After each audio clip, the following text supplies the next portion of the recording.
오늘 우리에게 주시는 하나님의 말씀은 요한계시록 2장 8절로 11절 말씀입니다. 신약 성경 40페이지에 있습니다. 봉독해 드리겠습니다. 서머나 교회의 사자에게 편지하라. 처음이며 마지막이요 죽었다가 살아나신 이가 이르시되 내가 내 환난과 궁핍을 알거니와 실상은 내가 부요한 자니라. 자칭 유대인이라 하는 자들의 비방도 알거니와 실상은 유대인이 아니요 사단의 회당이라. 너는 장차 받을 고난을 두려워하지 말라. 볼지어다 마귀가 장차 너희 가운데에서 몇 사람을 옥에 던져 시험을 받게 하리니 너희가 10일 동안 환난을 받으리라. 내가 죽도록 충성하라. 그리하면 내가 생명의 면류관을 내게 주리라. 귀 있는 자는 성령이 교회들에게 하시는 말씀을 들을지어다. 이기는 자는 둘째 사망의 해를 받지 아니하리라. 아멘. 이것은 오늘 우리에게 주시는 하나님의 말씀입니다. 네, 주님 안에서 인사드립니다. 한 주간 동안 잘 지내셨습니까? 네, 날씨가 많이 더워서 지내시기가 많이 힘드실 것 같은데요. 올 여름도 아마 무더위가 계속되고 또 때로는 폭우가 내릴 때도 많이 있을 것 같습니다. 그때마다 하나님께서 여러분들에게 건강도 주시고 힘도 주셔서 올 여름도 잘 견뎌내고 이겨내시는 우리 성도 여러분들 다 되시기를 바랍니다. 네, 제가 지난 5월 어머니 기도회 때 여러분들께 한번 말씀드린 일이 있는데요.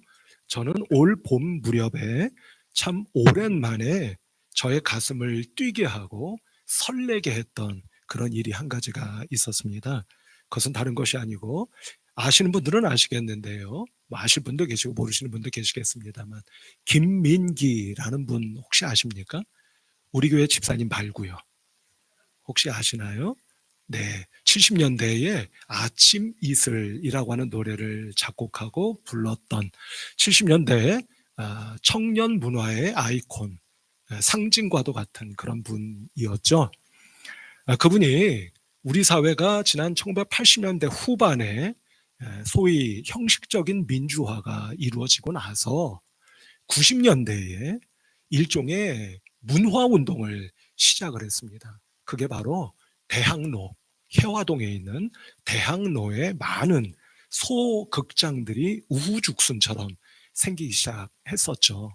그때 학전이라고 하는 이름의 소극장을 만들어서 문화운동을 시작을 하셨습니다.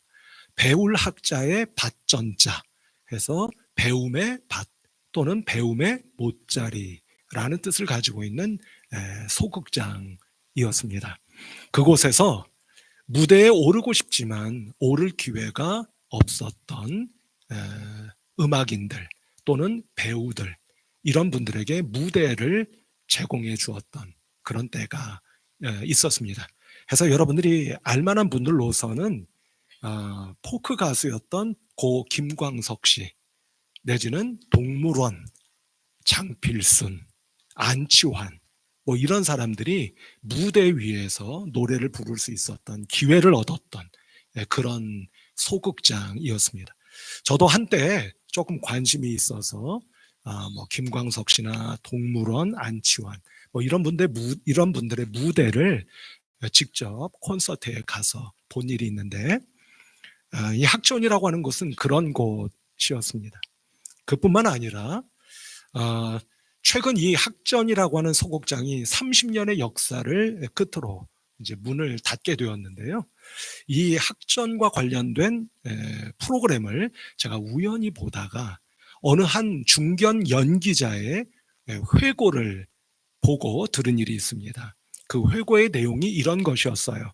90년대 초반 우리 성도 여러분 혹시 소극장에 오르는 무명의 연기자들이 소극장과 계약서를 쓰는 일이 있었겠습니까?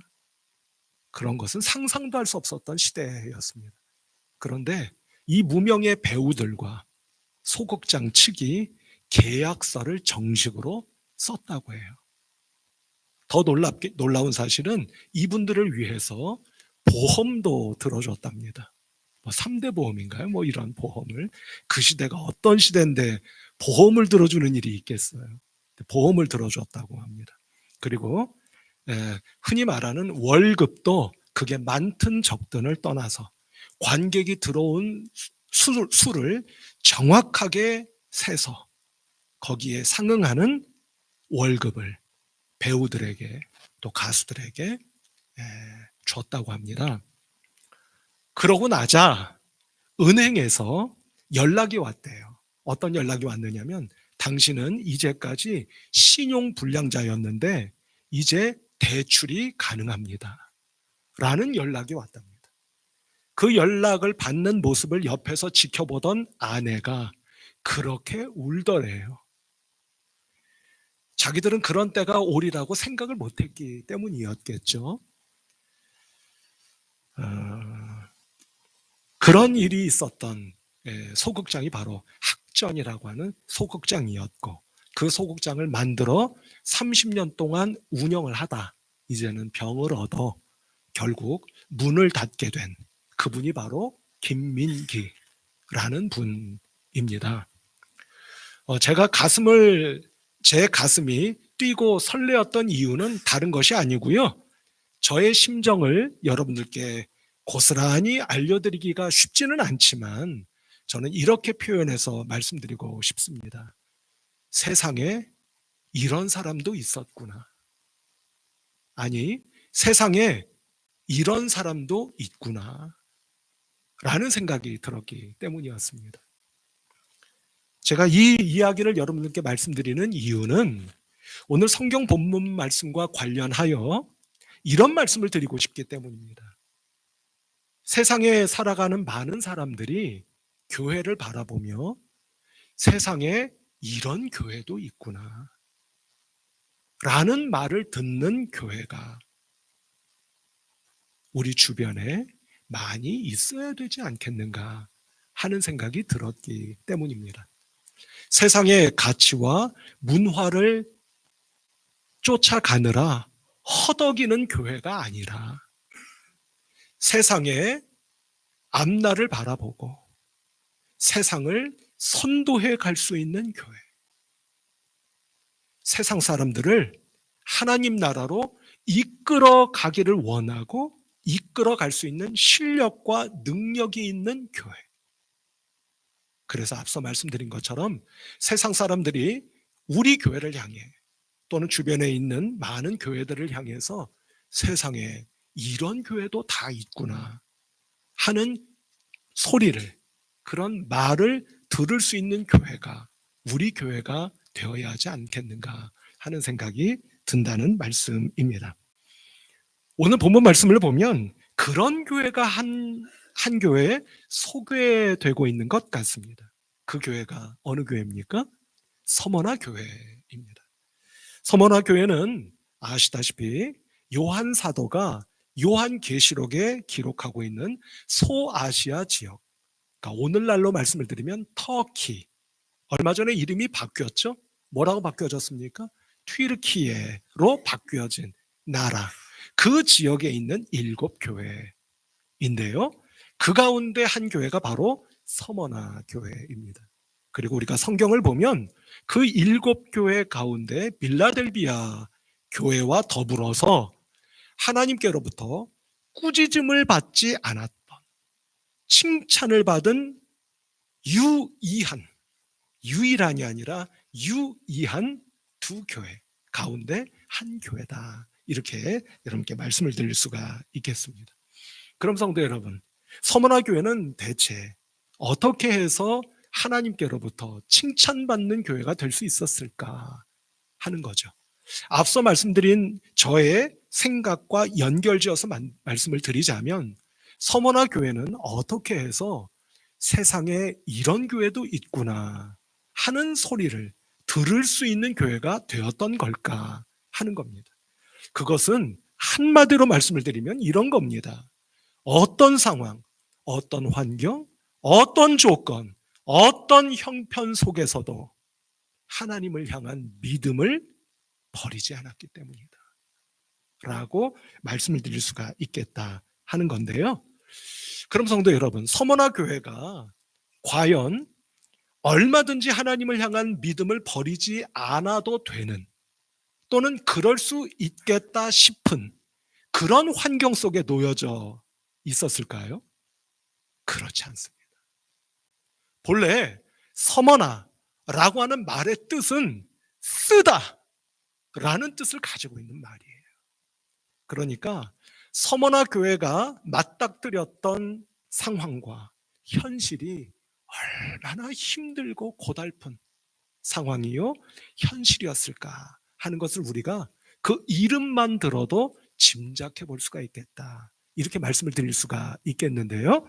오늘 본문 말씀을 보면 조금 더 구체적으로 서머나 교회가 처했던 여러 가지 상황과 환경, 또는 겪고 당했던 핍박과 박해가 어떤 것이었던가 하는 것을 알아볼 수가 있는 말씀이 있습니다. 오늘 말씀 가운데 첫 절과 두 번째 절의 앞부분까지만 제가 한번 읽어보도록 하겠습니다. 서머나 교회의 사자에게 편지하라. 처음이며 마지막이요 죽었다가 살아나신 이가 이르시되 내가 네 환난과 궁핍을 알거니와, 이렇게 말씀합니다. 그러니까 서머나 교회가 어떤 교회였다는 것을 우리가 알 수가 있습니까?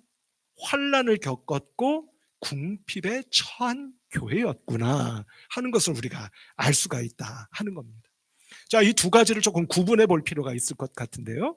먼저 환난이라고 하는 것은 종교적인 핍박이요 박해를 의미합니다. 어떤 핍박과 박해요? 종교적인, 신앙적인 핍박과 박해가 있었다는 말씀입니다. 아시다시피 성도 여러분, 당시는 전 세계를 어느 제국이 지배하고 있었습니까? 로마 제국이 지배하고 있었습니다. 로마 제국은 누구를 숭배하나요? 누구를 숭배합니까? 황제를 숭배합니다. 황제가 곧 신입니다. 그러니까 황제를 숭배하지 않는다고 하는 것은 이단이요 종교적인 범죄자들인 겁니다. 마땅히 핍박해야 하고 박해해야 되는 대상들이 되는 겁니다. 한마디로 말씀을 드리면, 물론 로마 제국의 치하에서 부침은 있었죠. 바꿔 말씀드리면 핍박과 박해의 강도가 셌던 적도 있고 조금 약화된 적도 물론 있습니다. 그러나 로마 제국의 전 역사를 통해서 기독교인들은 종교적인, 신앙적인 핍박과 박해를 받고 있었다 하는 것은 틀림없는 사실일 것입니다. 그러니까 환난을 겪고 있었다는 것을 내가 알고 있다라고 말씀할 때의 그 환난은 이와 같은 신앙적인 핍박, 어디로부터 오는 핍박이요? 로마 제국으로부터 오는 신앙적이고 종교적인 핍박과 박해가 있었다, 이렇게 말씀드릴 수가 있겠습니다. 자, 그런데 또 한 가지를 우리가 놓쳐서는 안 될 것 같습니다. 그러니까 여기서 종교적 또는 신앙적인 박해와 핍박이라고 하는 것은 이중적인 것을 의미하는 것인데요, 또 어떤 핍박이 있었나 하는 것은 바로 유대인들의 핍박이 있었다라고 말씀드릴 수가 있다 하는 겁니다. 우리 성도 여러분, AD 70년, 그러니까 주후 70년 예루살렘이 멸망했습니다. 로마의 장군인 티투스가 로마의 대군을 끌고 와서 예루살렘 성을 쑥대밭을 만들었습니다. 성을 무너뜨렸고 성전을 회파시켰습니다. 그때 많은 유대인들이 다른 곳으로 몸을 피해 피신했습니다. 그 피신한 많은 유대인들 가운데 일부가 서머나 지역으로 온 겁니다. 그 유대인들은 뭘 믿는 사람들입니까? 하나님을 믿는 사람들이지만 무엇을 통해서 하나님을 믿는 사람들입니까? 예수님을 통해서 하나님을 믿는 사람들인가요? 그게 아닙니다. 율법을 믿는 사람들입니다. 율법을 믿고 율법을 지켜야만 하나님의 사람이라고 믿었던 그들이 서머나 교회에서 신앙생활을 하고 있는 그리스도인들을 그냥 내버려 둘 리가 있겠습니까? 그렇지 않습니다. 그들을 가차없이 핍박하고 박해했던 겁니다. 성도 여러분, 전쟁 가운데 가장 무서운 전쟁이 무슨 전쟁이죠? 종교 전쟁입니다. 핍박과 박해 가운데 가장 무서운 핍박과 박해가 무엇입니까? 종교적인 핍박과 박해입니다. 제가 조금 외람된 말씀을 드려서 죄송합니다만, 오늘날 사람을 고문하는 고문 기술이 있지 않습니까? 그게 어디서 많이 발명됐는지 아십니까? 종교 전쟁에서 발명된 겁니다. 개종하라는 겁니다. 개종하라고 다그치는데 개종하지 않으니까 물리적인 폭력을 가해서 개종을 강요했던 것이 고문 아닙니까? 그 고문이 많이 발명된 것이 바로 종교적인 갈등이고 전쟁의 역사입니다. 그러니까 우리가 말이 종교적인 핍박이고 박해이지, 서머나 교회 성도들이 겪었을 핍박과 박해는 한마디로 말씀을 드리면 목숨을 걸고 생명을 내걸고 신앙을 지키는 것이었습니다. 그게 바로 오늘 본문 말씀에 기록된 환난의 의미다, 이렇게 말씀드릴 수 있겠습니다. 그런데 성도 여러분, 그뿐만이 아니죠. 또 뭐가 있습니까? 궁핍했다, 이렇게 되어 있습니다. 성도 여러분, 생각해 보시기 바랍니다. 사회적으로, 종교적으로 또는 정치적으로 핍박받고 박해받는 사람들이 경제적인 여유를 누리는 거 보신 일이 있습니까? 어머, 있으신가 봐요. 없죠? 없습니다. 아니, 핍박받고 박해받는 사람들이 경제적인 풍요를 누리는 거 보신 일이 있느냐고요. 그런 경우는 없지 않습니까? 그러니 서머나 교회 성도들이 얼마나 경제적으로도 궁핍하고 가난하게 살았을까. 쉽게 말씀드리면 종교적으로 핍박받고 박해받는 이들과 경제적인 거래를 하겠습니까? 안 하죠. 요즘 말로 하자면 그 그리스도인들의 자제를 취업시켜 주겠습니까? 안 해죠.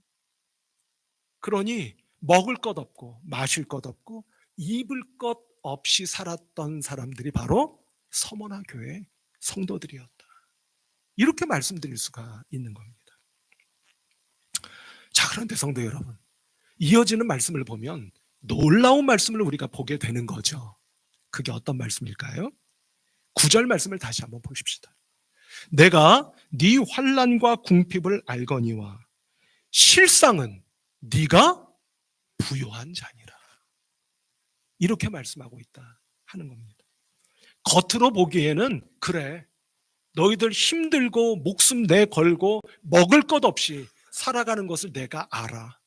그러나 말이야, 서머나 교회 성도들 이어 실상은 너희들이야말로 이 세상에서 가장 부유한 사람들이다 라고 하나님께서 말씀하셨다는 얘기입니다. 그럼 성도 여러분, 이게 도대체 무슨 말씀일까? 우리가 생각해 보지 않을 수가 없지 않겠습니까? 그 말씀은 바로 이런 뜻이 아니겠는가 짐작해 보는데요. 그게 뭐냐면 앞서 이렇게 말씀드리지 않았습니까? 서머나 교회 성도들이 칭찬받은 이유가 무엇이었을 것이라고 오늘 설교 말씀 모두에 말씀드렸습니까? 그들이 어떤 상황, 어떤 조건, 어떤 형편 속에서도 믿음을 버리지 않았다 라는 말씀을 드리지 않았습니까? 성도 여러분, 서머나 교회 성도들은 이제까지 말씀드린 그 환난과 그 궁핍 속에서도 우리가 핍박받는 이유가, 종교적으로 핍박받는 이유가 하나님을 믿고 예수님을 믿기 때문이에요. 경제적으로도 핍박받고 가난하고 궁핍하게 살 수밖에 없는 이유도 예수 그리스도 때문입니다. 그런데 그 예수 그리스도에 대한 믿음을 버리지 않았다는 겁니다. 그것을 한번 확인해 보도록 할까요? 자, 10절 말씀으로 잠깐 가보시도록 하겠습니다. 10절 말씀이 조금 길죠? 10절 말씀 맨 끝 부분만 제가 읽어보도록 하겠습니다. 이렇게 말씀합니다. 주께서 네가 죽도록 충성하라. 그리하면 내가 생명의 관을 네게 주리라. 아멘. 이렇게 말씀하고 있습니다. 성도 여러분, 여기서 네가 죽도록 충성하라 라고 하는 이 말씀은 충성하라. 여러분, 문법적으로 말씀드리면 무슨 형이죠? 명령형입니다. 하라! 라고 명령하는 명령형이에요. 그런데 이 말씀이 원문으로 보면 현재 명령형. 그럼 이게 무슨 뜻이 되는 거냐면 이런 뜻이 되는 거예요. 네가 말이야 지금도 죽도록 충성하고 있는 것과 같이 앞으로도 죽도록 충성하거라 라는 뜻이 되는 겁니다. 그럼 성도 여러분, 분명해지셨죠? 어떤 것이요? 서머나 교회 성도들이 앞으로는 충성해, 주께서 그렇게 말씀하시는 것이 아니라 주께서 보셨구나. 뭐를요? 이 핍박과 박해와 궁핍 속에서조차도 너희들이 나에게 죽도록 충성하고 있구나 라고 하는 것을 주께서 보셨기에 지금 그렇게 충성하고 있는 것처럼 앞으로도 그렇게 충성하거라 라고 말씀하고 계시는구나 하는 것을 우리가 알 수가 있고 그 말씀의 의미가 분명해지는 것을 보게 된다. 이렇게 말씀드릴 수가 있겠다 하는 겁니다. 자, 성도 여러분, 그렇다면 이처럼 말입니다. 죽도록 어떤 핍박과 환난과 박해 속에서도 믿음을 버리지 않고 주님만을 쫓아 주님 계시는 하나님 나라만을 바라보며 하루하루를 살아가는 것과 실상은 네가 부유한 자로구나 라고 하는 말씀이 대체 무슨 관련이 있느냐 라고 하는 겁니다.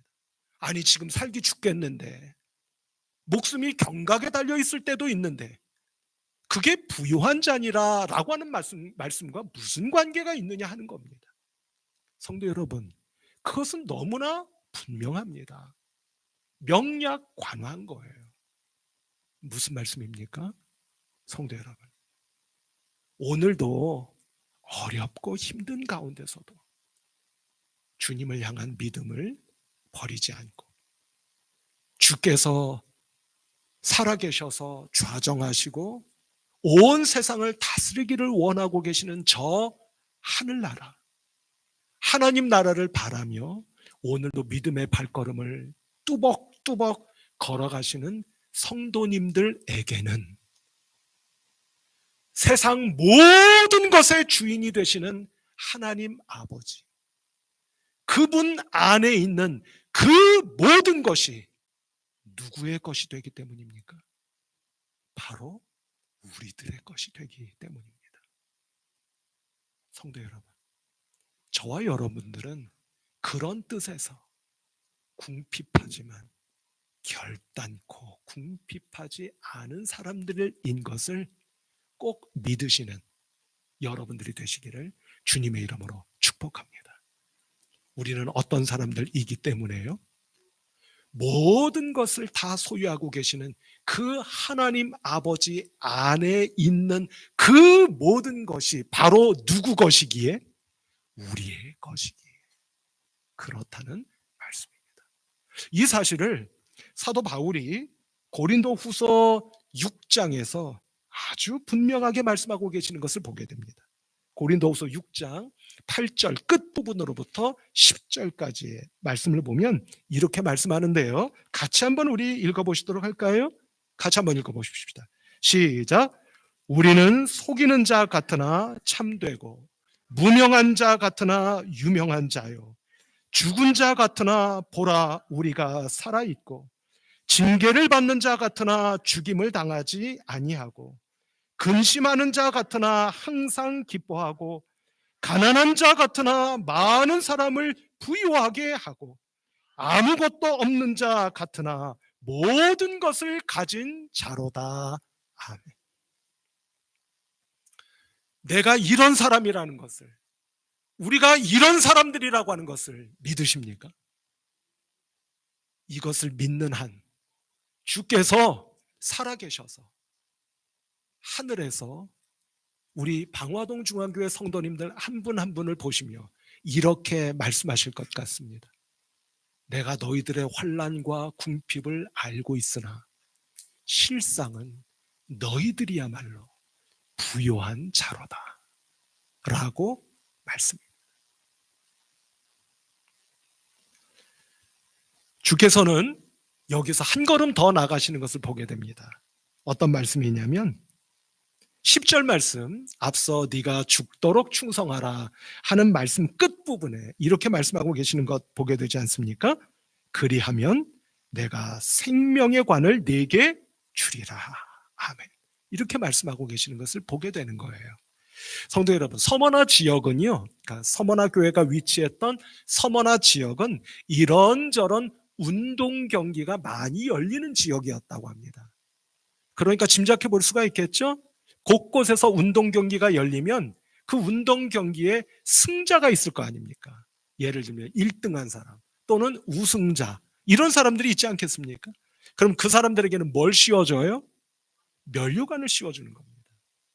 그러니까 서머나 교회 성도들은 언젠가 한 번쯤은 그 지역에서 운동 경기 끝에 1등한 사람, 우승한 사람이 면류관을 쓰는 것을 본 일이 있을 거예요.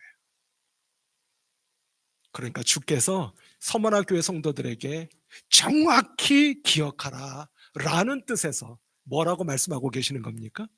너희들이 끝까지 충성하게 되면, 그리하면 내가 너희들에게 무엇에? 생명에 무엇을? 면류관을 씌워주리라. 많은 사람들이 1등 했다고, 우승했다고 박수 쳐주고 환호해주고 격려해주는 그 면류관을 쓰는 자들은 바로 결국 누가 될 것이라고 하는 것을, 서머나 교회 성도들, 너희들이 될 것이라고 하는 것을 주께서 분명하게 말씀해주고 계시는 것을 보게 된다는 말씀입니다. 사랑하는 성도 여러분, 오늘 비록 힘들고 어렵고 짊어진 짐이 너무 무거워 때로는 쓰러질 것 같고 그 짐을 냅다 내버리고 싶은 때도 많이 있는 우리들인 것을 압니다. 그러나 오늘 우리들에게 주께서 네가 죽도록 충성하거라. 어떤 뜻이라 말씀드렸습니까? 지금 충성하고 있는 것처럼 앞으로도 충성하도록 하라. 그리하면 내가 너희에게 영원한 생명의 승자의 표식인 면류관을 씌워주겠노라. 수많은 사람들이 너희들을 바라보며 박수치고 환호할 날이 반드시 오게 될 것이다 라고 약속하신 이 말씀을 믿고 오늘도 믿음의 발걸음을 뚜벅뚜벅 걸어가시는 성도 여러분들이 되시기를 주님의 이름으로 축복하며, 더 나아가 그 길을 걸어감에 있어서 오늘도 성령께서 우리에게 부어주시는 성령의 기름 부으심이 이 시간 이 자리에 여러분들에게 임하셔서 그 믿음을 무엇과도 바꾸지 않고 무엇으로도 빼앗기지 아니하는 저와 여러분들 다 되시기를 주님의 이름으로 축복합니다. 마지막으로 한마디를 덧붙이려고 합니다. 성도 여러분, 지금 혹시 말입니다, 하나님께서 일으켜 주시는 기적을 혹시 바라고 계시지 않습니까? 기도하고 계셔서 기대하고 계시지 않습니까? 그러시다면 잘 한번 마음속에 새기시고 담아주시기를 바라는데요. 하나님께서 일으켜 주시는 기적을 바라신다면 오늘 여러분들이 믿음의 기적이 되어주시기를 주님의 이름으로 축복합니다. 어떤 기적일까요? 도무지 견디지 못할 것 같은데도 믿음으로 견뎌내는 기적. 그 기적이 여러분이 되시기를 주님의 이름으로 축복합니다. 도무지 버틸 수 없을 것 같은데 이쯤 하면 포기하지 않을까? 라고 사람들이 생각할 때 끝까지 견뎌내고 끝까지 포기하지 않는 믿음의 기적. 그 기적이 여러분들의 기적이 되실 때 하늘 문이 열려 하나님께서 쏜살같이 이 땅에 임하셔서 여러분들의 삶 속에 놀라운 하늘의 기적을 일으켜 주실 줄로 믿습니다. 성도 여러분, 앞서 세상에 이런 사람도 다 있구나, 세상에 이런 교회도 다 있구나, 그런 교회가 되기를 원합니다 말씀드린 일이 있습니다. 이제 말씀을 마무리하며 저와 여러분들 한 분 한 분이 세상 사람들이, 세상에 살고 있는 많은 분들이 우리를 바라볼 때 똑같은 말, 세상에 저런 사람들도 다 있구나 하는 사람들 한 분 한 분 한 분이 되셔서 하늘의 은혜가 풍성하고도 충만하게 신비롭게 우리 가운데 임하시는 놀라운 역사가 일어나시기를 우리 주님 예수 그리스도의 이름으로 기원하며 축복합니다. 기도하십시다. 하나님 아버지, 감사하고 감사합니다. 세상 먼지만도 못한 저희들을 오늘도 불러주시고 우리의 예배를 흠향하시며 저희들에게 말씀의 풍성한 은혜를 베풀어 주신 것을 믿고 그 위에 성령으로 역사하셔서 우리의 마음을 열어주시고 감동 감화케 해주신 것을 믿고 감사드립니다. 하나님, 세상에 살고 있는 많은 분들이 우리 교회를 향해, 우리 성도님들을 향해 세상에 저런 교회도 있고 저런 사람들도 있구나 감탄에 맞지 않을 수 있는 그런 교회, 그런 사람 될 수 있도록 하나님, 믿음의 기적을 바라오나 나 자신이 먼저 믿음의 기적의 사람들이 될 수 있는 우리 교회 모든 성도님들이 될 수 있도록 하나님 축복하여 주시옵소서. 반드시 풍요롭고 부요한 축복과 은총을 모든 성도들에게 베풀어 주실 것을 믿습니다. 예수 그리스도의 이름으로 기도하옵나이다. 아멘.